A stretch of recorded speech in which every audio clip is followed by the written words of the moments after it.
እንደውም 72 ቋንቋ አልተናገሩም እኮ እዚህ ላይ ማለት 72 ተገለጸላቸው ነው እንጂ ወይ ያቂማውቂ እንዲል ተቂያቂመው ነበር ብሎ ተረጎመው አሉ ሰውየው።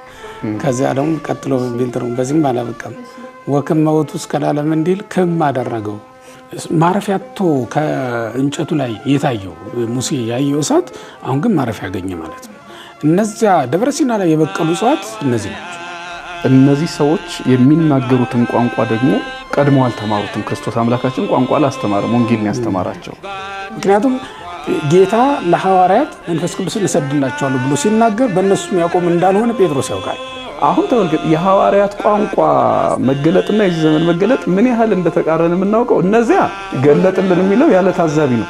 ያለ ታዛቢ ምስክር የሌለው መንፈስ ቅዱስ በወረደ ጊዜ አድማጭ ላላቸው ሰዎች ነው ቋንቋው የተነገረ። ኤርምያስ ምዕራፍ 1 ቁጥር 9 ያነሳና አንድ ነብይ የአንድ ነብይ አንደበት ሲዳስስ ትመለከተዋለህ ይላል። ኢሳይያስን ደግሞ ያነሳና የአንድ ነብይ ከንፈር ሲያነጻ ትመለከተዋለህ ይላል። በብሉይ ኪዳን እኮ በነቢያት ስብከት ያመነ ሁሉ ነብይ አይሆንም። አሁን ግን በሐዋርያት ስብከት ያመነ ሁሉ በጠቅላላ ክርስቲያን ይሆናል። መንፈስ ቅዱስ ያለ እንደሆነ ጸጋ ሆኖ ሲሰጠን ለዚህ ሁሉ ሕዝብ ላመነ ለተጠመቀ ሁሉ ጸጋ ሆኖ ሲሰጥ የማይጎድል አካል የማይጎድል ጸጋ ያለው ነው ማለት ነው። ስለዚህ መንፈስ ቅዱስ አካሉ አንድ ነው። በጸጋ ለሚያድርብን ግን ለሁላችን አድሮ የተሰጠ ልክ እንደ ሻማው እንደ ጧፉ ማለት ነው። እሳቱ አንድ ነው፣ ሻማው ብዙ ነው ወይም ጧፉ ብዙ ነው። ስለዚህ የማይከፈል ጸጋ ያለው መሆኑን ለመግለጥ መንፈስ ቅዱስ በእሳት አምሳል መጥቷል። ሁለተኛው ይሄ ነው። ግልጽ ነው አይደል? ይሄ ነገር ግልጽ ነው። እና ግን በዚሁ ያያይዘው ምናልባት ራሳቸው ላይ ነው የተቀመጠው ይላል አይደለ? አዎ እሳቱ በዛውም እንግዲህ ሌላ ተጨማሪም የሚያስረዱን ካለ ከዚሁ ጋር አናታቸው ላይ ስለመቀመጡ ቢያነሱልን። ኦኬ እንግዲህ የሰው ህሊናው ወይም ደግሞ የሰው መቼስ በእግሩ የሚያስብ የለም ማሰቢያቸውን ለማለት ነው እንጂ መንፈስ ቅዱስ ራስ ላይ ብቻ ያርፋል ራስ ላይ ብቻ ይኖራል አይደለም። ጸጋው በአካላችን ነው የሚዋሃደው፣ ክብሩ በሁለመናችን ነው የሚኖረው። ነገር ግን ሰው የሚታወቀው ከዚህ በፊትም ብለናል እኮ ምናልባት አባዲና ከሆነ ምናችንንም ለይቶ ምንድነው የዘመኑ የዲኤንኤ ምርመራ ማለት ነው መሰለኝ እሱ ከሆነ ምናችንንም ሊያውቀው ይችላል። ነገር ግን ፊትህን ሰው የሚታወቀው በፊቱ ነው አይደለ? ስለዚህ እዚህ ራሳቸው ላይ ተቀመጠ ማለት መክብበ ህዋሳት ነው በተቀበለ። አዎ መክብበ ህዋሳት ይባላል። እኛነታችን ያለው ሰው እግሩ ተቆርጦ ይኖራል፣ እጁ ተቆርጦ ይኖራል። እንደውም ብዙ ሰዎች እንደሚሉት ብዙ ውስጥ ነገራችን እንኳን ተጎድቶ መኖር እንችላለን። ነገር ግን ሰው አንገቱ ተቆርጦ መኖር አይችልም። ስለዚህ ማንነታችን ያለው እዚህ ውስጥ ነውና ራስ ላይ መድኃኒታችን ኢየሱስ ክርስቶስ ሲጠመቅም እንደዚያው ነው። እጁ ላይ አላረፈ መንፈስ ቅዱስ መጥቶ አይደለ? ራሱ ላይ ነው ያረፈው የማቴዎስ ወንጌል ምዕራፍ 3 ላይ እንደተጻፈው። ስለዚህ በዚህ አምሳል መንፈስ ቅዱስ በራሳቸው ላይ ተቀመጠ ማለት የሰው መገለጫ በሆነው መክብበ ህዋሳት በሆነው ራስ ላይ ያረፈ ለማለት ነው እንጂ እንደው ራሳቸው ላይ ብቻ ቀረ ማለት አይደለም። ከዚያ ይልቅ ምናልባት ሶስተኛ ልገልጠው የምፈልገውና የመጨረሻ ላደርገው የምፈልገው መንፈስ ቅዱስ ለምን በእሳት አምሳል መጣ የሚለው ሌሎች ተጨማሪ ነገሮችን የኔታ ደግሞ ይጨምራሉ። እኔ 3 ነገሮችን እናገራለሁ።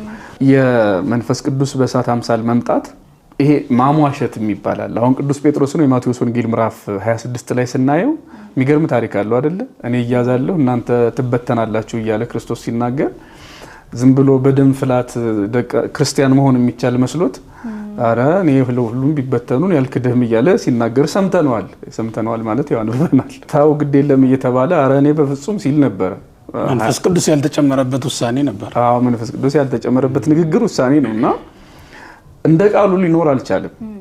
እንደተናገረው መሆን አልቻለም። ምናልባት የዘመናችን ሰው እንደዛ ነው። እንደው ንስሐ ገብቼ እንደዚህ ሆኜ ጥሩ ክርስቲያን ለመሆን ሰው ያቅዳል። የሚያቅደው ግን በስጋና በደም ብቻ ይሆንና እንደ ጴጥሮስ ሳይሳካለት የሚቀራል። ዝም ብሎ የጴጥሮስ ተምኔት ምኞት ሆኖ የሚቀር ማለት ነው። እና ጴጥሮስ ፈሪ ነበረ፣ እንደተናገረው አልሆነም።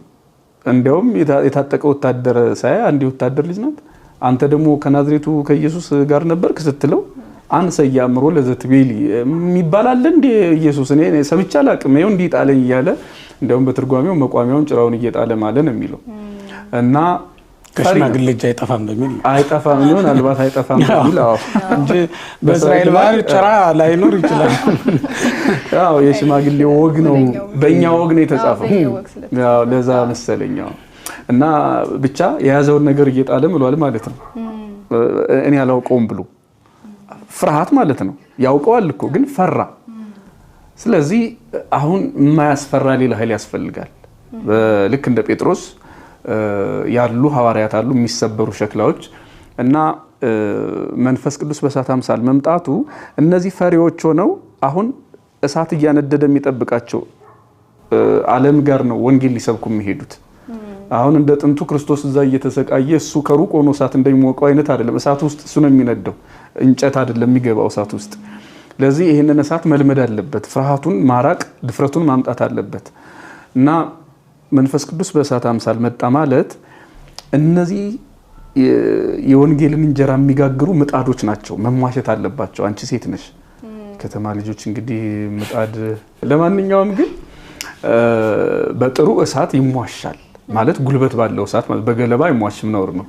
ስለዚህ ኃይል ባለው እሳት ማለት በእንጨት ጠንካራ በሆነ በፍልጥ በምን በኩበት በዚህ ነው እንጂ በገለባ አይሆንም። ስለዚህ ይሟሻል፣ ያኔ ጠንካራ ይሆናል፣ እሳቱን ይለምደዋል። በሌላ አነጋገር እሳቱን ከለመደው በኋላ በጣም ያማረ እንጀራ የሚጣፍጥ እንጀራ አይን ያለው እንጀራ ባለሙያ ሴት ስትይዘው ያወጣል ማለት ነው። ምን ማለት ነው? አሁን ሐዋርያት የወንጌልን እንጀራ የሚጋግሩ ናቸው። የዕለት እንጀራችን ስጠን ዛሬ ስንል መቼስ ትምህርቱን አይደለ? ትምህርቱን የሚጋግሩልን ደግሞ እነዚህ ሐዋርያት ናቸው። ስለዚህ በመንፈስ ቅዱስ እሳትነት መሟሸት አለባቸው፣ እንደ ጥንቱ እንዳይሰበሩ። ያልተሟሸ ምጣድ እንጀራውን ያበላሸዋል። አንድ እዛው ይዞት ተቆራርሶ ነው የሚቀርዘው። ሁለተኛ ደግሞ እሳቱ ራሱ ሊሰብረው ይችላል ሳይሟሽ ቢቀር። ይሄ ለምሳሌ በምን ይታወቃል? አንዳንድ የኔ ቢጤ ሰነፍ ይሄን እንኳን ራሴም ጋር ስለደረሰብኝ ነው። የሻይ ብርጭቆ ስላልነበረን የሆነ ወቅት ላይ በውሃ ብርጭቆ ሻይ ቀድቼ እዛው ነው በቃ ስንጥቅጥቅ ብሎ የቀረው። ይሄ ማለት አልተሟሸም፣ ለዛም አልተሰራም። ግን ብልጦች ምን ያደርጋሉ? በኋላ ሲገባኝ መጀመሪያ በእንፋሎቱ ያለማመዱታል። ማሟሸት በሉት እሱ ነው። ከዛ በኋላ የፈለገውን ትኩስ ነገር መቅዳት ይቻላል። አሁን ሐዋርያት ብዙ ጊዜ ወደ ኋላ ተመልሰን ስናይ ወደ ሳምራውያን ከተማ እንዳትሄዱ እያለ ክርስቶስ አስጠንቅቋቸው ነበረ። ለምን? አልተሟሹም ገና። ስለዚህ መከራ ቢያጸኑባቸው ይሰበራሉ። አሁን ግን ከሰማይ የወረደው እሳት መንፈስ ቅዱስ በደንብ አሟሽቷቸዋል እና አይፈሩም፣ አይሰበሩም። ያ አንዲት መሳሪያ ያዘች ሴት አንተ ደግሞ ከናዝሬቱ ኢየሱስ ጋር ነበርክ ባለችው ጊዜ አላውቀውም ያላት ጴጥሮስ የሮማ ወታደር ፊት ቆሞ እንዴት ሲመሰክር እንደነበረ እናውቃለን። አንገቱን ምንድነው ራሱን እንደ ክርስቶስ እስኪሰቀል ድረስ ማለትም ዘቅዝቃችሁ ስቀሉኝ ብሎ ለስቅላት ራሱን አሳልፎ የሰጠ ሐዋርያ ነው። ማንንም የማይፈራ ነው። ስለዚህ ይሄ መንፈሳዊ ጥዋት የመጣው በመንፈስ ቅዱስ ከተሟሸ በኋላ ነው። አሁን እኛ አይደለም መስቀሉ ዛቻ የሚያስፈራራን እንግዲህ ምናልባት እንኳን እሳቱ ጭሱ ስላልደረሰን ይመስለኛል። እና እነዚህ ሶስት ነገሮች ስለ እሳቱ ሲነገር ቢታወቁ ብዬ የማስባቸው ናቸው። ሌሎችም ይኖራሉ ደግሞ የኔታ ይጨምሩበት። ናይ እውነት ለመናገር ይሄ ተዝቆ የሚያልቅ ምስጢር አይደለም፣ በጣም ሰፊ ጉዳይ ነው። እንዲያው ዝም ብለን አንስተን ለፍ ከተባለ ግን ለምሳሌ በብሉይ ኪዳን የነበረውን እሳት ቅድም የኦሪት ዘሌዋውያን ሲያነሳልሽ የነበረ እሱ የኦሪት ዘጸአትን ደግሞ እሳት ብንመለከት ዘጸአት 3 ላይ ያለው እሳት አሁን ከሰማይ የወረደ እሳት ነው። ማንም ያላነደደው እሳት ግን በሰውየው ላይ አይደለም ያረፈው፣ እንጨቱ ላይ ነበር ያረፈው። አሁን የብሉይ ኪዳን መልእክተኞች እሳቱ ያረፈባቸው ሳይሆን እሳቱን ያዩ ናቸው። የሐዲስ ኪዳን መልእክተኞች ግን ምን ያህል ከነዚያኞቹ የበለጡና የተሻሉ እንደሆኑ የምታውቂው እኮ እሳቱ ያረፈባቸው ናቸው። እሳቱን ያዩ አይደሉም። እሳቱንማ ዳሰውታል በመጀመሪያ ክርስቶስን ራሱን ማለት ነው። ያ የዳሰሱት እሳት ደግሞ ሌላ እሳት ጨመረላቸውና ምን ሆነ? እሳቱን ተሸክመው ወደ ዓለም ውስጥ እንዲገቡ በእሳቱ ታድሰው ማለት ነው። እንደገና ወደ ዓለም ውስጥ እሳት እኮ የሚያድስ ነገር ነው፣ ያድሳል። በነገራችን ላይ የዛገ ብረት በምን ነው የሚታደሰው? በእሳት ነው። ስለዚህ እንደገና ታድሰው ነው አሁን ህዳሴ ነፍስ በእሳት ያ ማለት በመንፈስ ቅዱስ የሚመጣ ሐዲሱ መንፈስ ልብክሙ አይደል የሚለው ቅዱስ ጳውሎስም ሲያስተምር ከዚያ በኋላ በመንፈስ ቅዱስ መታደስን ነው ሲያስተምረን የነበረው። ስለዚህ ለቤተ ክርስቲያን ያ መታደስ ሆኖላታል፣ መንፈስ ቅዱስን ተቀብላለች ማለት ነው። ማረፊያቶ ከእንጨቱ ላይ የታየው ሙሴ ያየው እሳት አሁን ግን ማረፊያ ያገኘ ማለት ነው። እነዚያ ደብረ ሲና ላይ የበቀሉ እጽዋት እነዚህ ናቸው። አሁን ላይ መንፈስ ቅዱስ በሰዎች ላይ አርፏል። ምልክት ሆኖ እዛ ላይ ብቻ ታይቶ የሚቀር ሳይሆን አብሮ ቤተክርስቲያን ውስጥ የሚኖር ሆነ ማለት ነው። አሁን መንፈስ ቅዱስን የተቀበሉ ጸጳጦስ ሆነውልን እዚህ በመካከላችን የምናገኛቸው ምልክቶቻችን ሆነውልናል ነው። ከዛ በተጨማሪ እንግዲህ ይሄ እሳት አሁን በክርስቶስ ጊዜ በርግብ አምሳል ነው ወርዶ ያየነው በአካላዊ ነው እንግዲህ ተመልከች። እዚህ ላይ ደግሞ ሊዋሃዳቸው የሚችል ነው።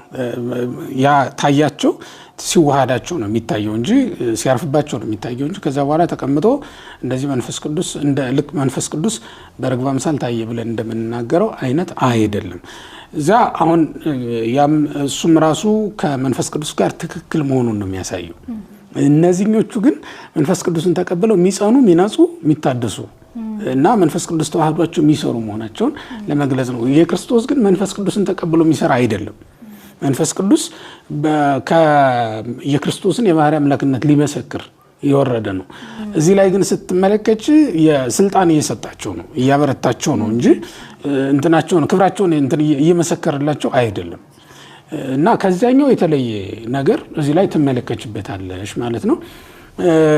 በዚያውም ላይ አሁን በእሳት አምሳል ሲታይላቸው እየለወጣቸው እያበሰላቸው ቅድም ሲባል እንደነበረው መሆኑም ይታወቅ ዘንድ እንግዲህ በእሳት አምሳል እንደዚህ ሲመጣ እንመለከተዋለን። ቅዝቃዜም ነበር መባረድ። ይሄ ከጽድቅ ስራ ተግ ማለት አለ አይደል መቀዝቀዝ አለና እሱን መልሶ ማግኘት የሚቻለው ውርዞና በነገራችን ላይ የአንድ ሰው ራሱ የጉልምስና ወቅት የእሳትነት ወራት ነው። የጉብዝና ወራት የምንላቸው ዋኖችና እውቀት ኃይል እና እንዲ ሚዛናዊ የሚባሉ ነገሮች በተገላላ ይሄ ሰው ቁም ነገር የሚሰራባቸው ነገሮች ጊዜያት አሉ አይደል? እነሱ የእሳት ክፍለ ጊዜ ናቸው። ለምሳሌ አራቱ ባህሪያትን ክፍለ ጊዜ እንሰጣቸዋለን አይደል? በሰው ልጅ ህይወት ጉዞ ላይ በነፋስ ነው የምንጀምረው። የነፋስ ምግብና ከ1 እስከ 20 ብለናል። ከ20 እስከ 40 ደግሞ የምንድነው የእሳት ክፍለ ጊዜ ነው። ይሄ የእሳት ክፍለ ጊዜ ሰው ትዳር የሚመሰርትበት እውቀት አግኝቶ የሚመረቅበት የምርቃትም ጊዜ እዛ ውስጥ የሚካተት ነው። ሌሎችም ነገሮች ማስተዋል የሚጀምርበትና እንደውም ኢየሱስ ክርስቶስን ከሆነ ቢስ የሚለውን ሲተረጉሙ አባቶቻችን የ30 ዓመት ጎልማሳ ሆነ ብለው ነው የሚተረጉሙትና የፍጹም ሰውነት ከዛ በኋላ ሰው ቁመት አይጨምርም። ምናልባት ወደፊትና ወደ እንዲ ሊጨምር የሚችል ይሆናል እና ቁመት አይጨምርም። ሌሎች ይሄ እውቀት የሚባለው ነገር እዛ ላይ በጣም እንትን የሚሆንበት ማቹርድ የሚሆንበት ዘመን ነውና ከዚህ ሁሉ ጋር አያይዘን ስንመለከተው ሰው በእውቀት ፍጹም የሚሆንበት ወደ ፍጹምነት የሚመጣበት ፍጹም ስልሽ አንጻራዊ ነው እና ወደዚያ የሚመጣበት ዘመን ስለሆነ መንፈስ ቅዱስ በዚያ ሰዓት በእሳት መልክ ተገለጠ ሲባል በጣም ከባህሪያችንም ከተፈጥሯችንም ጋር ሊያያዝ የሚችልበት በጣም ብዙ ነገሮች ያሉት መሆኑን እንዲታወቅ ያስፈልጋል ነው። ከዛ ሁሉ ጋር ግን እኔ ምናልባት ካልጠየቅሽኝ ባይታለፍ ብዬ ማስበው ከዚህ ጋር አብሮ በእያንዳንዳቸው ላይ ነው የሚለው። በእያንዳንዳቸው ምናልባት ከጠየቅሽ ልጠይቅ አስበሽ ከነበር አለው ግን በእያንዳንዳቸው ላይ አረፈባቸው ሲያርፍባቸው ታየ ነው የሚለው እና ያ እዛ ውስጥ ያለው በተክላላ የመንፈስ ቅዱስ ስጦታ ደርሶታል ተቀብሏል ማለት ነው። ይሄ የመንፈስ ቅዱስን የጸጋውን ብዛት እና ያለ መከልከል በቤተክርስቲያን ውስጥ ለሁሉም ሲሰጥ እንደሚኖር ማሳያ ነው። ከዛ በተጨማሪ በቤተክርስቲያን ውስጥ ማንም ጸጋውን ሳይካፈል መሄድ እንደሌለ ያሳየናል። ብዙም ብንሆን እልፍም ብንሆን ሌላም ሰው ብንሆን የመንፈስ ቅዱስ ምክንያቱም ከዛ ቀጥሎም ያለው ትውልድ አሁን በጴጥሮስ ስብከት ያመነው እኮ የመንፈስ ቅዱስ ስጦታ ተቀበላላችሁ ነው የተባሉት። ልክ ክርስቶስ ለሐዋርያት እንደገባላችሁ አይነት ቃል ኪዳን ነው ጴጥሮስም የሚገባው። ምክንያቱም ጌታ ለሐዋርያት መንፈስ ቅዱስን እሰድላችኋለሁ ብሎ ሲናገር በእነሱም ያቆም እንዳልሆነ ጴጥሮስ ያውቃል። ስለዚህ ምን ይላል? የመንፈስ ቅዱስን ስጦታ ተቀበላላችሁ ብሎ ለሚመጣውም ትውልድ ያጸጋ እንደሚቀጥል ነው የሚያሳየው። ስለዚህ ቤተክርስቲያን ውስጥ የሚመጣ ማንኛውም ሰው የመንፈስ ቅዱስን ስጦታ ተቀብሎ እንደሚሄድ ነው የሚያሳየን። ከዛ በተጨማሪ ግን እያንዳንዳቸው ላይ ያረፈባቸው ብለን ስንናገር አሁን ይላል ቅዱስ ዮሐንስ አፈወርቅ ሲተረጉም ይሄንን ቃል ይሄንን መልእክት ይሄንን ምዕራፍ ራሱ ሲተረጉመው ምንድነው የሚለው? በብሉይ ኪዳን የተመለከትክ እንደሆነ አንዳንድ ነብይ ሲነካ ታየዋለህ ይላል። መንፈስ ቅዱስ ሲባርክ ታየዋለህ። ኤርሚያስን ያነሳና ትንቢተ ኤርሚያስ ምዕራፍ 1 ቁጥር 9 ያነሳና አንድ ነብይ አንደበት ሲዳስስ ትመለከተዋለህ ይላል። ኢሳይያስን ደግሞ ያነሳና የአንድ ነብይ ከንፈር ሲያነጻ ትመለከተዋለህ ይላል። ያን ጊዜ እንዲህ ነው የነበረው፣ አሁን ግን ሁሉንም ነው ይላል። በቤተክርስቲያን ውስጥ ሊያገለግሉ አምነው የተሰበሰቡትን በጠቅላላ ሲባርካቸው ሲዳስሳቸው ትመለከተዋለህ እና ለእያንዳንዱ የሚለው ነገር የሚያሳየን አሁን በሙላት ብዙ አገልጋዮችን እንደላከልን እና በቤተክርስቲያን ለተሰበሰቡት ሁሉ ያን ጸጋ እንደሚሰጣቸው በብሉይ ኪዳን እኮ በነቢያት ስብከት ያመነ ሁሉ ነቢይ አይሆንም አይደል? አሁን ግን በሐዋርያት ስብከት ያመነ ሁሉ በጠቅላላ ክርስቲያን ይሆናል ማለት ነው እና ጸጋ እንዴት ለሰው ልጆች እንደተሰጠ የሚያሳይቃ መልእክት ያለው ነው ለማለት ነው። እንዳታልፊው ፈርቼ ነው። እሺ ታውቃለህ ተሰማልን እውነት በደንብ ነው አብራርታችሁ የገለጻችሁልን። ግን ከዚሁ ጋር ተያይዞ ቅድም አንስተን ነበር በልሳን ተናገሩ ወይንም ልሳንን እንደ ተለያዩ ቋንቋዎች ይዘን ማለት ነው። በቁጥር 4 ላይ አሁን ከዚሁ ቀጥሎ ማለት ነው በሁሉም መንፈስ ቅዱስ ሞላባቸው መንፈስም ይናገሩ ዘንድ እንደሰጣቸው በሌላ ልሳኖች ተናገሩ አለ እና እዚሁ ጋር ተያይዞ ልሳንን በሌላ አውድ ተጠቅሞታል። ምን ማለት ይሆን? አሁንስ እኛ ልሳን ብለን በዘመናችን ከምንረዳው ነገር ምን ይለየዋል? ምንድን ነበረ ልሳን የሚለውን የኔታ ትንሽ ቢያብራሩልን። አይ ምንም የተለየ ነገር የለኝም። እኔም አሁን ስለ ልሳን ማለት ልሳን እውነት ነው። አሁን ሐዋርያት በግልጽ እንደተነገረው በዚያ የተለያዩ ሰዎች አሉ። እዚሁ የሐዋርያ ስራ ላይ የተጻፈልን ከተለያየ ስፍራ የተሰበሰቡ ሰዎች አሉ። የተለያየ ቋንቋ የሚናገሩ ናቸው። እነዚህ ሰዎች የሚናገሩትን ቋንቋ ደግሞ ቀድሞ አልተማሩትም። ክርስቶስ አምላካችን ቋንቋ አላስተማረም፣ ወንጌልን ያስተማራቸው። የተማሩትን ወንጌል በአንድ ቋንቋ የተማሩትን ወንጌል በብዙ ቋንቋ መናገር እንዴት ቻሉ ሲባል ይሄ መገለጥ ይባላል። መገለጥ ይሄ ቅድም በእሳትና በነፋስ አምሳል በነገራችን ላይ እንደው ጊዜው ስለማይበቃ ተው ነው እንጂ ነፋስም አለ አብሮ ሌላ በጣም ጊዜ ይወስዳል። በጣም እንዳውሎ ነፋስ ነው የሚለው እና ምናልባት ረጅም ስለሆነ ሰዓት የሚበቃ ከሆነ አላቅም። ግን በነፋስም በእሳትም አምሳል የወረደው መንፈስ ቅዱስ ከሰጣቸው ጸጋዎች አንዱ በብዙ ቋንቋ መናገር ነው። ስለዚህ ሆይ ተምረውት አይደለም ተገልጦላቸው ነው። ወንጌልን ተምረውታል። የሚናገሩበትን ቋንቋ ግን መንፈስ ቅዱስ ነው ይገለጠላቸው። ይሄ ነው ባጭሩ ልሳን የሚባለው። አድማጭ አለው፣ አገር አለው፣ ባለቤት አለው፣ ምናልባትም ጽሁፍ ያለው ቋንቋ ነው። ይሄ የሚታወቅ ነው ማለት ነው። ተናጋሪ ያለው ህዝብ አለው። ለዚያም ነው ሰዎቹ የተደነቁት። በየሀገራችን ቋንቋ ይናገራሉ ብለው ተደንቀው የመጡት ለዚያ ነው።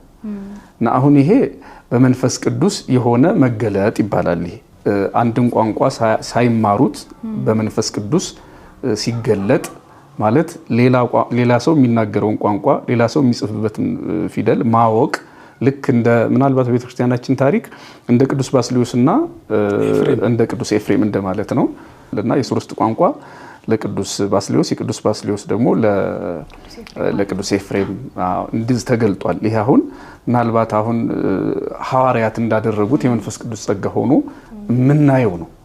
ነገር ግን አሁን ከ19ኛው መቶ ክፍለ ዘመን መግቢያ ላይ ከ1901 ጀምሮ ባሉት ጥቂት ዓመታት ውስጥ ሌላ ይሄ ካሪስማቲክ የሚባሉ አብያተ ክርስቲያናት ወይም ቸርቾች መጡ። ከዛ ደግሞ ፔንቴኮስታል የሚባሉት አሁን ከዚሁ ከሐዋርያት ሥራ ተነሳን የሚሉ አካላትም መጡ። እነሱም ሲጀመር የነበሩ አይደሉም፣ በኋላ የመጡ ናቸው። ልምዱ በኋላ የመጣ ነውና ከዚያ በኋላ ይሄ ምናልባት በእነሱ አጠራር በጠራው ሌላ አቻ ስላጣውለት ግሎሶላሊያ የግሪክ ቃል ነው። ይሄ ደግሞ ባለቤት የሌለው ቋንቋ ነው። እንደዚህ ደግሞ የለም የሚባል ማለት ነው በመጽሐፍ ቅዱስ ውስጥ። አሁን ይሄ ለሐዋርያት ሥራ ምዕራፍ 2 ጥቅስ ሊሆን አይችልም።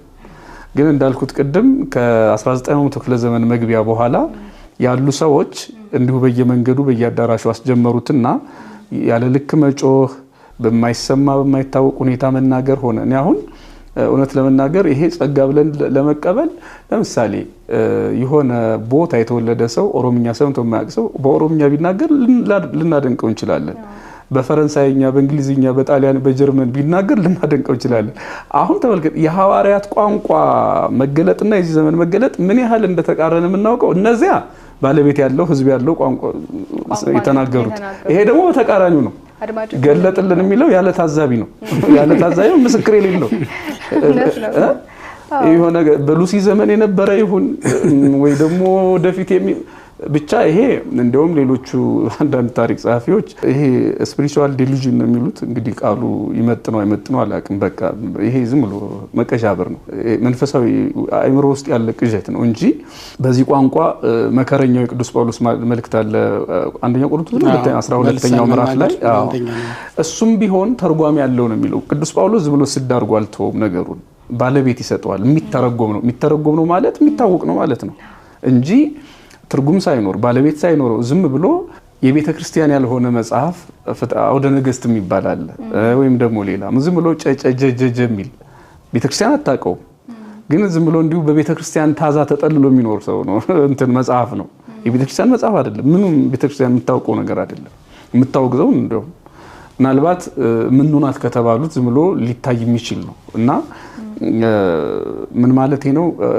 አሁን እዛም ይጻፋልና በሱ የሚቀልዱ ሰዎች ማለት ቤተክርስቲያን እንደ መጽሐፍ የምትቆጥረው መስሏቸው ይሁን ባለማወቅ ጨጨጀጀ ስለሚል እነሱ ግን የሃይማኖት መገለጫ አድርገውትም ሰዎቹ ብዙ ሲሉ እንሰማለን ማለት የሆነ ፊደል ባለቤት የሌለው ምን እንደሚል እንኳን የማይታወቅ ማለት ነው እና መንፈስ ቅዱስ በወረደ ጊዜ አድማጭ ላላቸው ሰዎች ነው ቋንቋው የተነገረ አሁን ደግሞ ወረደ ሲባል በተቃራኒው አንቺ አሁን የጠየቅሽው አሁን በጣም ተቃራኒ የሚሆነው ባለቤት ለሌለው ነውና በየሀገሩ ቋንቋ ተናገሩ ማለት ባለቤት ያለው ነው ይሄኛው ግን አሁን የመጣ ምናልባትም 20ኛው መቶ ክፍለ ዘመን ላይ የመጣ አዲስ ነገር ነው በቆሮንቶስ ያለውም ቅዱስ ጳውሎስ የሚናገረው በዚያ በቆሮንቶስ ቤተ ምዕመናንና ቤተክርስቲያን ውስጥ ያለው ባለቤት ያለው ነው ለምሳሌ አንዳንድ ሰው እንደ ታምር ይቆጥራል እኛም ሀገር እኮ አሁን አለ አንድ ሰው አሁን ያሁኑና ያርገውና አሁን ያለው ሁኔታ በርግጥ አላቅም ለምሳሌ ሰው ከሚያውቀው ቋንቋ ውጭ ማለት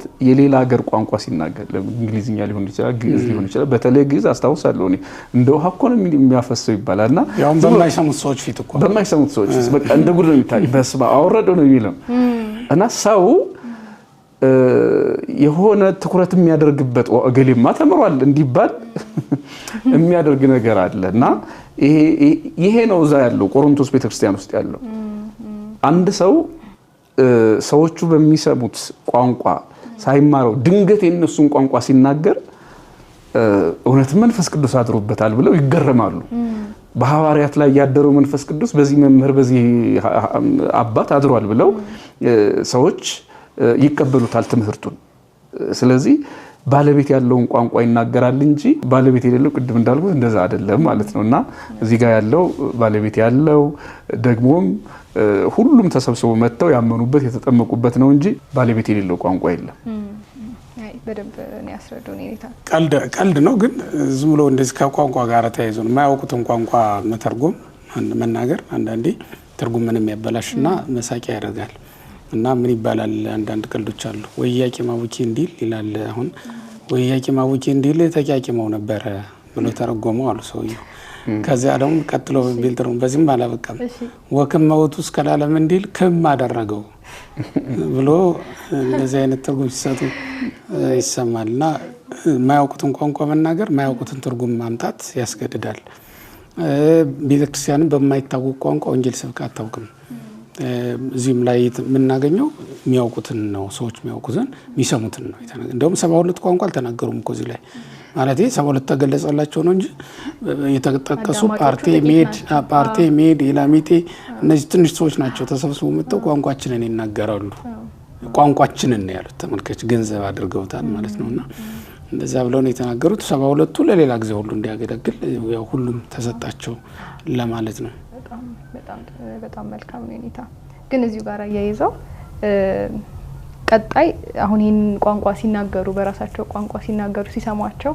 ምናልባትም የገሊላ ሰዎች አይደሉም ብለው ስለነሱ የነበራቸው አመለካከት ላይ ተመስርተው ምን ብለዋቸዋል የወይን ጠጅ ጉሽ የወይን ጠጅ ጠግበዋል አሏቸው እና ይሄን ከተናገሯቸው በኋላ ሐዋርያው ቅዱስ ጴጥሮስ የመለሰላቸው መልስ ነበርና አይሁድ በኢየሩሳሌምም የምትኖሩ ሁላችሁ ይህ በእናንተ ዘንድ የታወቀ ይሁን ቃሎቼን አድምጡ ከዛ ለእናንተ እንደመሰላችሁ እነዚህ የሰከሩ አይደሉም ከቀኑ 3ኛ ሰዓት ነውና ይላል እና አለመስከራቸውን የገለጸው 3 ሰዓትን ተጠቅሞ ነውና ምናልባት ያለ ምክንያት አይመጣም እና ሁሉም ነገር በመጽሐፍ ቅዱስ እቺ 3 ሰዓት ምንን ታመለክታለች የሚለው እውነት ነው። ያለ ምክንያት የመጣ አይደለም።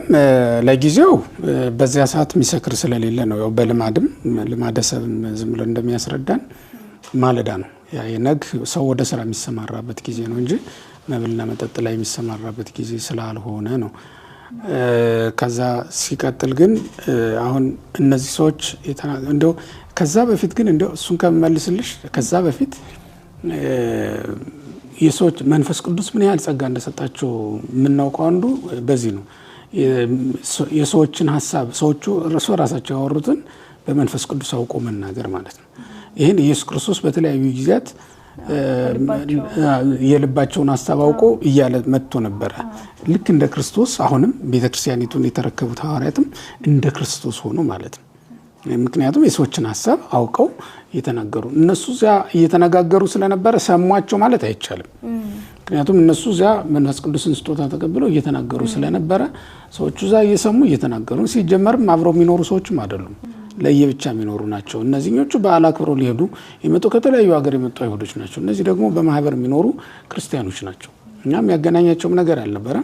የልባቸውን ሀሳብ አውቀው መናገር መጀመራቸው ይሄ በራሱ ትልቅ ጸጋ እንደተጨመረላቸው ማሳያ ነው የሚለውን ነው።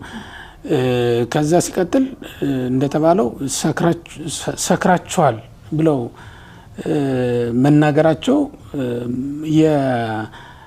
የሚገለጡበት መንገድ ወይም የሚናገሩበት መንገድ በእርግጥ እንደዛ የሚያሰኝ ይመስላል። በዚያ ዘመን አዲስ ነገር ነው፣ እንግዳ ነገር ነውና የሰከረ ሰው እንደሚናገረው አይነት መስሎ ነው የታያቸው። ያንን ሊያስረዳ የተጠቀመበት አንዱ ማስረጃው 3 ሰዓት አይደለም ወይ ይሄን ነገር ስሙ ብሎ መናገር ጀመረ ነው። ያቺ ሰዓት የጸሎት ሰዓት ናት እና በአባቶቻችን ሐዋርያት ደግሞ መንፈስ ቅዱስን የተቀበሉት በጸሎት ተግተው በነበረበት ሰዓት ነው። ይህንን ምዕራፍ 1 ላይ ወደ ኋላ መለስ ብለን ለጸሎት ይተጉ ነበር ነው የሚለው። ስለዚህ በጸሎት ይተጉ ነበር የተባለበት ጊዜ ላይ ስለሆነ መንፈስ ቅዱስ የመጣው ዛሬም በቤተክርስቲያን አሁን በጸሎተ ቅዳሴ ጊዜ፣ በጸሎተ ኪዳን ጊዜ፣ በማህሌት ጊዜ፣ በሌሎችም በግልም ሆነ በማህበር ጸሎት ጊዜ ላይ ባለንበት ሰዓት ነው የመንፈስ ቅዱስ ስጦታ የሚሰጠን። ለመብል ለመጠጥ ስንሰማራ አይደለም፣ በሳቅ በጨዋታ ጊዜም አይደለም። የመንፈስ ቅዱስ ስጦታ ለቤተክርስቲያን የሚሰጣት በጸሎት ጊዜ ነው። ለዚህም ነው በጸሎተ ቅዳሴ ምን እንላለን? በመግቢያው ላይ የሚመጣን ዛት ይላል ቄሱ። ይቺ ሰዓት ምን ያህል የምታስፈራናት ምን ስለሆነች መንፈስ ቅዱስ ከሰማይ ሰማያት የሚወርድባት ነው የሚለው። ምን ለማድረግ ይወርዳል? ህብስቱን ለማክበር ወይም መስዋዕቱን ለማክበር ይወርዳል። አንድ ሁለተኛ ለምእመናን ሊሰጥ ደግሞ ይወርዳል ማለት ነው። ለዚህም ነው ካህኑ ሀበነ ንህበር በዘዚያ ከመንፈስ ቅዱስ ያንተ በሆነው ያንተ ገንዘብ በሆነው ያንተ የባህር ህይወት በሆነው በመንፈስ ቅዱስ አንድ እንሆን ዘንድ አንድነትን ስጠን ብሎ ነው የሚለምነው። ከዛም ሲቀጥል ደግሞ ፈኑ ጸጋ መንፈስ ቅዱስ ላይ መንፈስ ቅዱስን በእኛ ላይ ላክ ብሎ ካህኑ ይጸልያል። እና በቅዳሴ ጊዜ ሁላችንም ተሰጥኦ እየመለስን በጋራ እንድንጸልይ የሚደረገው ልክ እንደነዚህ ሰዎች የመንፈስ ቅዱስን ስጦታ እንድንቀበል ነው። እና ያቺ ሰዓት የጸሎት ሰዓት መሆኗን የምናውቀው በተለያዩ ጊዜያት በ3 ሰዓት ዳንኤልም ይጸልይ ነበረ። ሐዋርያትም ልክ እንደዚሁ በዚህች ሰዓት ጸሎት ላይ ነው የነበሩት ማለት ነው። እና የእመቤታችንም ጌታን የጸነሰችበት ነው። በኋላ ሐዋርያት ደግሞ እንግዲህ መንፈስ ቅዱስን በዚህ ሰዓት ተቀበሉ ለማለት ነው። በጣም መልካም ነው። የኔታ ግን ከዚሁ ጋር አያይዘው ቅድም ከተባለው ጋር 3 ሌቭሎችን ወይንም እርከኖችን ያነሳል። አንደኛ ንስሐ ግቡ ይላል።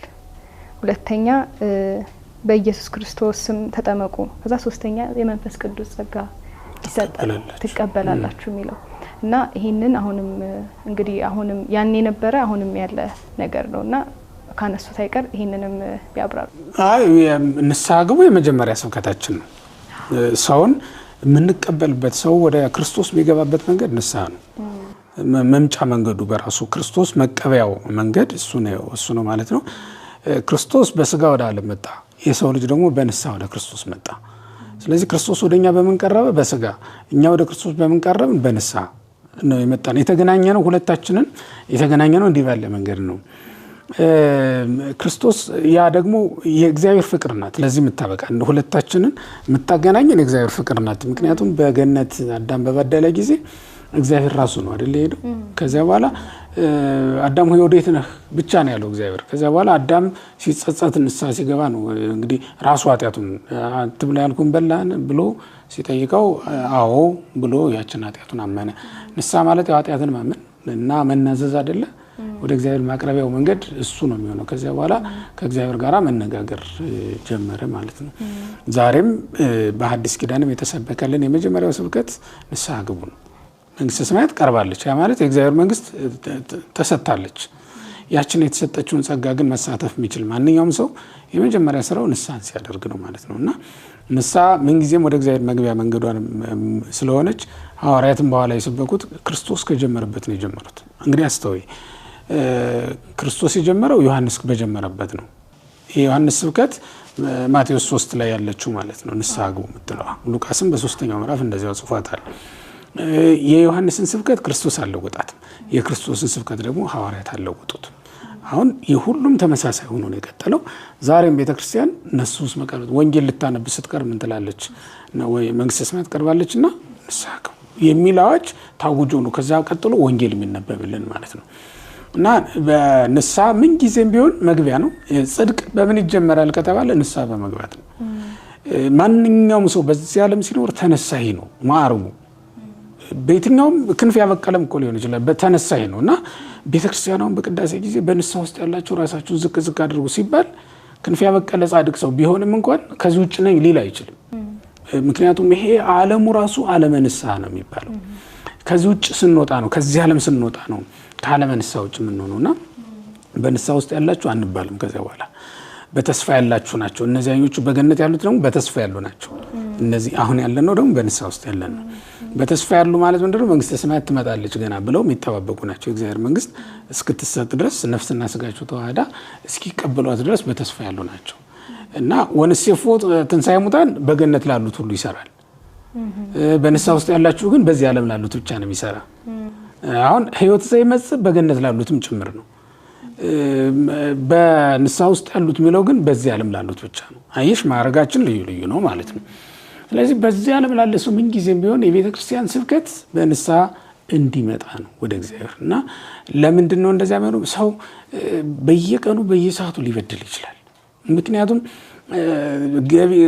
እጅሽን፣ እግርሽን፣ አይንሽን ተቆጣጥረሽ ከገቢር ነፃ ልትሆኝ ብትችይ እንኳን ህሊናሽ እንዴት ነው መቆጣጠር የምትችይው? የጸነሰች ሴት ምጥ በያዛት ጊዜ እንዳትወልድ ተፈጥሮን መከላከል አትችልም። የቀላት ምንጮች በተነደሉ ጊዜ ያንን መድፈን ለማንም አይቻለውም። የሰማይም ደመና ማንጠባጠብ በጀመረ ጊዜ ምናልባት ለራስሽ ጃንጥላ ተከለይ ይሆናል እንጂ ደመናትን መዝጋት አትችይም። መዝጋት ቧንቧን እንደምትዘዩ ልዘጊያቸው አትችይም ማለት ነው። እንደዚሁም ሁሉ የሰው ልጅ ህሊናውን መቆጣጠር አይችልም፣ መዝጋት አይችልም ማለት ነው። ግን ክፉም ያስብ ደግ በንስሐ እያነጻ እያጸዳ ሊቀጥል የሚችል ነው የሚሆነው ማለት ነው። እንትን አለው መኪና ብትነጂ ወይም ብትሄጂ መኪና ውስጥ ዋይፐር አለው አይደል? ዝናብ ይወርዳል። ዝናብ መውረዱ መከልከል ስለማይችል ምንጊዜም አንድ ሰው ምን ያዘጋጃል? ለመኪናው ዋይፐር ያዘጋጅለታል ማለት ነውና እየጠረገ ነው የሚቀጥል። መንገድ አይቆምም፣ ዝናቡም አይቆምም። አንቺ ምን ታደርጊያለሽ? መጥረጊያ ማዘጋጀት ገና አስቀድመሽ ዝናቡ ሳይመጣ ማዘጋጀት አለብሽ። ወንጌል እንደዚህ አይነት ስርዓት አዘጋጅታልናለች። የሰው ህሊና ከኃጢአት ሊነጻ አይቻለውም ሁልጊዜ። ስለዚህ ምንጊዜም መንጽሔ ህግ መቀኖና ተሰርቶልናል። እሱም ንስሐ ነው ማለት ነው። ለዚህ ነው አስቀድሞ ንስሐ ግቡ፣ ከዛ በኋላ ተጠመቁ። ጥምቀት፣ ቁርባን፣ ሌሎች ምስጢራትን መካፈል የምንላቸው ነገሮች ከንስሐ ቀጥሎ የሚመጡ ነገሮች ናቸው። በንስሐ በርነት ይገባል ማንኛውም ሰው። ከዛ በኋላ ምን ይሆናል ማለት ነው? ጥምቀትና ሌሎች። ጥምቀት እኮ ክርስቶስን የምትሳተፊበት መንገድ ነው። ከዛ በኋላማ ክርስቶስን ለበስሽው እኮ። ምክንያቱም በጥምቀት ክርስቶስን ለብሳችሁታል ነው የሚለው ቅዱስ ጳውሎስ አይደል ሲያስተምር። ክርስቶስን ወደ መልበስ ለመግባት የምንጠቀምበት እኮ መንገድ ነው፣ ንስሐ የምንገባበት መንገድ ነው። እና በንስሐ ገብተን የምናገኘው መሆናችንን ነው የሚያሳየው። ከዚያ በኋላ የመንፈስ ቅዱስን ስጦታ ተቀበላላችሁ። ለተጠመቁ ሁሉ ምንድነው ማለት ነው? የእግዚአብሔር ጸጋ ተሰጥቷል። ምክንያቱም ልጅ ሆንሻ። ከዛ በኋላ የክርስቶስ አካል ሆንሽ እኮ። ከዛ በኋላ አንቺ ለሕዋሳቶችሽ ለጣትሽ ቀለበት ብትገዥለት፣ ለእጅሽ አምባር ብታዘጋጅለት፣ ለእግርሽ ደግሞ ጫማ ብትገዥለት የሚደንቅ ነገር አይደለም። እንደ ውለታ አትቆጥረውም አይደል? እጅሽም እንደ ውለታ አይቆጥረውም። አደረገችልኝ ብሎ ሌላ ነገር ደስ አይለውም። በቃ የተለየ ነገር አይሰማውም። በቀኝ እጅሽ ስላደረሽ ግራ እጅሽም አይቀናም። አሁን ይሄ ማለት ምእመናን ከሆን በኋላ የክርስቶስ አካል ብልት ሆነናል እና ክርስቶስ ለኛ ሲያደርግልን ውለታ እንደዋለልን አይደለም እሱም የሚቆጥረው። ይሄን አድርጌላችሁላልና ተነሱ አመስግኑ አይደለም እኮ የሚለን። እኛ ራሳችን ልጆቹ ስላደረገን ደስ ብሎ ነው የምናመሰግነው። በነገራችን ላይ ይኸውልሽ ለእግዚአብሔር የምናቀርበው አገልግሎት በጠቅላላ ውለታውን ለመክፈል የምናደርገው አይደለም። ማንም የእግዚአብሔርን ውለታ መክፈል የሚችል ስለሌለ ማለት ነው። እንዴት ነው አንቺ ለምትቆሚበት መሬት ግብር ክፈይ ብትባይ ምንድነው ልትከፍይ የምትችይው ነገር አለ እንዴ? ምንም ነገር እኮ የለም። ለዚህ ቤት ግድግዳ ቀለም ልትቀቢና እንዳይፈርስ ጥንቃቄ ልታደርጊለት እንክብካቤ ልታደርጊለት ትችያለሽ። ለመሬቱ ልታደርጊለት ትችያለሽ። ወይም ለሰማዩ ምን ልታደርጊ ጥላ ስለሆነሽ ከለላ አይናችን ማረፊያ ስላገኘ። ሰማዩ ባይኖር እኮ አይናችን ማረፊያ የለውም። ማረፊያ ካጣ ደግሞ ይጎዳል። በዚያውም ላይ እንዲህ አይነት ቀለም ተሰጥቶት አይናችን እንዳይበዘበዝ። ይሄን መብራት ሰማይ ቢሆን አስበሽዋል? አይን ይኖረን ነበር? ማንም አይኖር እና እንደዛ ባልሆነ መንገድ እንዲህ ስለሆነልን ልንከፍለው የምንችለው ምንም አይነት ነገር የለም። እንዴ ለሰማዩ ዝናብ እንደጠብጣብ ለአንዱ አመት እንኳን ሰው እድሜ ዘመኑን ቢሰራ ለአንዱ አመት ዝናብ መክፈል ይችላል እንዴ? ስለዚህ ለእግዚአብሔር ውለታውን ለመመለስ ማንም አይሞክርም። ግን ልጆቹ ስላደረገን ደስ ብሎን ሁሉ ጊዜ ስናገለግለው እንኖራለን። ፍቅሩ ነው ለዚያም ያበቃን ማለት ነውና ከዛ በኋላ ልጆቹ ሆነናል። የሚቀርብን ጸጋ የለም። ምክንያቱም ምን ብሏል እሱ? የአባቴ የሆነው ሁሉ የኔ ነው ብሏል። ከዛ እኛ ደግሞ ምኖች ሆን ልጆቹ ስንሆን የሱ የሆነውን ሁሉ ነው የሚሰጠን። ሌላው ቀርቶ አምላክነትን ጭምር እኮ ነው የጸጋ አምላክ በጸጋ እንድንወርሰው የሚያደርገን እሱን ሳይቀር ነው የሚሰጠን ማለት ነው። አስበሽዋል? መንግስተ ሰማያት ማውጣት ማግባት ለሰው ተሰጠቆ። መንግስተ ሰማያት ማለት እኮ እንጨት አላዋጣሽ ለግድግዳ የሚሆን፣ ሳር አላዋጣሽ ለክዳን የሚሆን፣ በር አልገጠምሽ ለምንም የሚሆን፣ እዛ ቤት ውስጥ ገብተሽ አንተ ወጣ አንተ ግባ ለማለት ስልጣን ለማን ነው የተሰጠው? ለሰው እኮ ነው የተሰጠው። ይሄን ያክል ስልጣን ለካህናት ሰጥቶ ሲሄድ እግዚአብሔር ምንም የከፈልን ዋጋ ግን የለም። እና ያ ምንድነው አሁን የምልሽ ነገር ልጅ እስከሆነ ድረስ ሁሉን ወርሰናል። ልጆች ስለሆን ወራሾች ነን። መዋርስቲ ውቄ ለክርስቶስ ነን። ክርስቶስን ወርሰናል ብለን ነው የምንናገረው። ያ ማለት ምግባችን እሱ ነው፣ ልብሳችንም እሱ። ስጋውን ደሙን በቁሙ ራሱን ስጋና ደሙን በልተን ጠጥተን እንድንኖር መፍቀድ ነው። እንግዲህ ተመልከች፣ ሌላ የሱ ከሆነው ነገር በልተን እንኳን እንድንኖር አይደለም ያደረገ፣ ራሱን ተመግበን እንድንኖር ነው ያደረገን ማለት ነው። እና ልጆች ሆነናልና የመንፈስ ቅዱስን ስጦታ ተቀበላለሁ ሲባል ከዛ በኋላ ምንም የሚከፈልብን ስጦታ እንደለ። ይሄ ማለት ነው ሁሉም ሰው ጸጋን በሙላት ከመቤታችን በስተቀር ምን የተጸጋ ብለን የምናመሰግናት እሷን ነው። በሙላት ሁሉን የተሰጣት ለሰው ሊሰጥ የሚገባው ጸጋ በሙሉ የተሰጠ ለድንግል ማርያም። ከዛ ለሰው ሊሰጥ የሚችለውን ነገር በሙሉ የወረሰ ሰው ግን ልናገኝ አንችልም። ያ የክብር ጉዳይ ስለሆነ ነው። በጣም ደስ በሚል ሁኔታ አብራርተው ነው የገለጹልን። ጌታ በጣም እናመሰግናለን። ግን እዚሁ ጋር የኔታ ስሙር ከመንፈስ ቅዱስ ጋር ተያይዞ በሉቃስ ወንጌል ላይ እነሆም አባቴ የሰጠውን ተስፋ እኔ እልክላችኋለሁ ይላል እና መንፈስ ቅዱስን እንደ ተስፋ ነው አሁን እዚህ ጋር እያነሳው ያለውና ምናልባት ከተስፋነቱ ጋር የሚያስተምሩ